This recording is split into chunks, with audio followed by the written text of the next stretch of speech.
Chapter 25, Fluid Balance, Screencast 1. Please keep in mind that this chapter is divided into two separate parts. One part is fluid balance, and that will be made up of 6 screencasts, and the second part is acid-base balance, and that will actually be 2 screencasts. The other thing to remember here is the previous chapter, chapter 24, and this chapter are very closely related to each other, and this chapter really is reinforcing what we talked about in chapter 24, and really going in a little bit more depth in the concepts of fluid balance, how it relates to regulation of blood pressure, and also acid-base balance. Now, the first thing we have to keep in mind here is how much water we find in our bodies. The human body is made up anywhere from 45 to 75% fluid, and one thing to remember here is age and the amount of adipose or muscle tissue will be the predominantly determining factor as to how much water someone has in their body. When we look at infants, they actually have the highest percentage of fluid, whereas at the opposite end of the spectrum, the elderly actually have the lowest percentage. When we look at children, young, and middle-aged adults, they actually fall somewhere in the middle with respect to total body fluid. And as we typically will lose muscle mass as we age, it is not surprising that we will also correspondingly lose body fluid as we become older. Now, the ratio of adipose to skeletal muscle tissue is really important. When we look at fat tissue, it's only about 20% water, whereas if we look at skeletal muscle, it actually accounts for 75% water. Now, when we compare males to females, males will actually have a greater percentage of water, so because they have more skeletal muscle. As noted, we basically will see the percentage decrease as body fat increases. Now, what this really determines is one's susceptibility to fluid imbalance. Individuals with lower percentage are at higher risk. For example, the elderly are at much greater risk than young adults to experience fluid imbalance. Now, the next thing that now that we have addressed how much fluid our bodies are made up of, we need to determine where we expect to find this fluid. There are 2 primary components. We have intracellular fluid, or ICF, and this is actually the fluid that is found within our cells. This accounts for 2/3 of total body fluid, and remember, as this fluid is inside cells, it is going to be enclosed by the plasma membrane.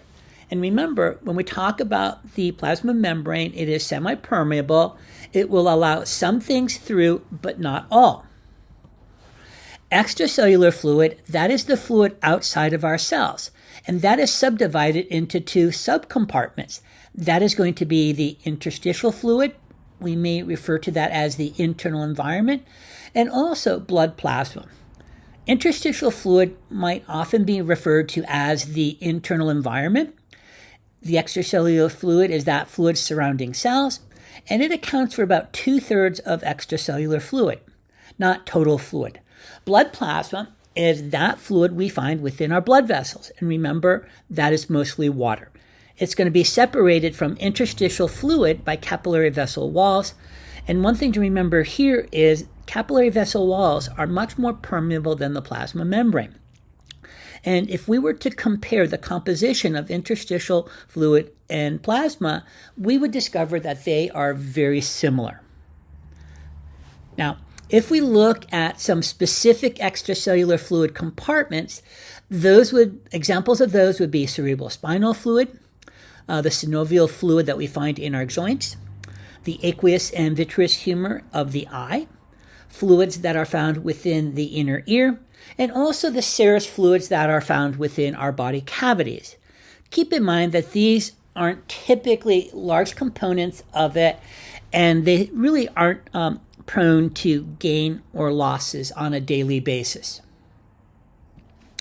Now, as noted before, when we look at the composition of body fluids in the 2 compartments, it is important to have an idea of the ionic distribution between these 2 compartments.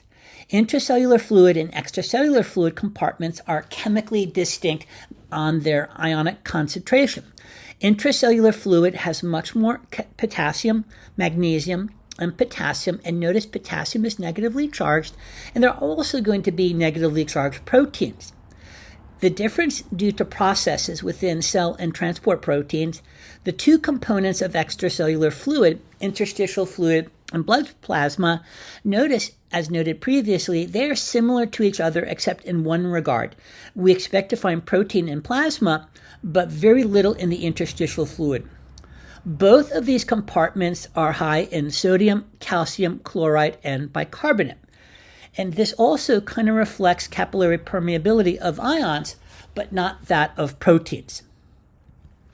Now here, there's a couple of things that I want to point out when we go over this visual of fluid compartments. You're responsible for understanding that 2/3 of total fluid, body fluid, is found in intracellular fluid, and 1/3 of total body fluid is the extracellular fluid. And remember, that is subdivided into two compartments: interstitial fluid, the fluid between cells, and also plasma, the fluid we find in our blood. Here we're basically looking at the percentages of solutes in body fluids, and here we're basically looking at cations, which are positively charged, versus anions, which are negatively charged. Inside the cell, we find an overwhelming percentage of potassium. It accounts for about 75% of cations. Magnesium accounts for 17%, and others make up the remaining 8%. If we look at negatively charged ions, we're going to be looking at phosphate, which makes about 20%. Proteins account for 27%, and then we have other, which fall under 53%. When we look at extracellular fluid, and let's look at interstitial first before we look at the plasma. In interstitial fluid, as noted previously, the primary positively charged ion is going to be sodium. If we look at anions, we're going to be seeing primarily chloride and bicarbonate. If we look at plasma, once again, about 94% of the positively charged ions are going to be sodium, similar to what we saw in the interstitial fluid. Where the big difference is going to be anions, here we actually see chloride accounting for 69% and protein counting for 10% overall when we're looking at that. The other major player in plasma is going to be bicarbonate, and we talked about this previously, in which that is the primary mechanism in how we transport carbon dioxide within our bodies. Now, what's really important to remember here is one of the things that we keep relatively constant, or attempt to keep relatively constant, is plasma solute concentration.